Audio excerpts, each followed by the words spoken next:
Kiraba nnyo abayimbi mwe baserebu naddala bali mu art industry.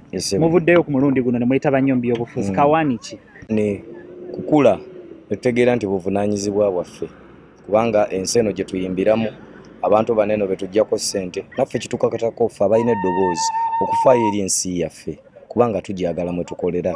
Kati nganze we baakola ensi eno ne ngisanga ne ngikoleramu ssente nga ndi muyimbi nange nina okuteekawo ettaffaali ogwo omuyigi oguddako gusange nga nange nina kyenkoze bwe neetuulako obwetuuzi kino si kya just muyimbi. In fact tulina leeti we tubeera nga tubyogerako mbu abayimbi bazze kati abayimbi tuli leeti kubanga buno buvunaanyizibwa bwa buli omu. Waliwo bannamwe abali mu art industry abayimbi abamu nga Big Eye bakomediani baraini ababadde basuubira okufuna kaadi tebaafunye kaadi ababadde baagala kujja kukiikirira bannayuganda bubaka ki bw'obawa? Kyenyinza okubagamba nti nno tebaggwamu maanyi nange najjaku mukali akalulu 221 bintu tebyagenda mu maaso naye siggwangamu maki maanyi.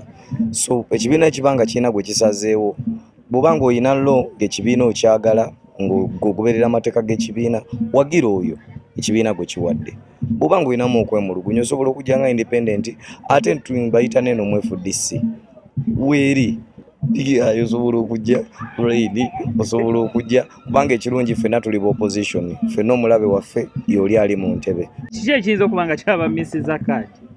Ground kati nganze nyinza kwogera ku Rain ow'Erubaga njogera ku Rain ow'Erubaga yali alina okujja nanneebuuzaako ng'omuntu kubanga ground njirina studio bad character zirina Teete nzaaliddwa Kabowa ndi mwana we Kabowa abantu mbalina next time bwe baba beesimbawo tonyooma muntu nti olw'okuba si wa kibiina kyo osobola okubaako k'omuggyako so next time jangu ku ground kuba kati mu ghetto teyatuukayo kujja muloko teyatuukayo Kabowa bagamba teyaliyo so next time goberera nnyo abantu kye baagala n'abantu be bamanyi ku kyalo ab'okukyalo kubanga ebiseera ebisinga abamu baba bazzeeyo buzi so muganda wange Rain toggwamu maki maanyi n'obwa kansala we buli no Big Eye kati asobola okubeera owa defense nimba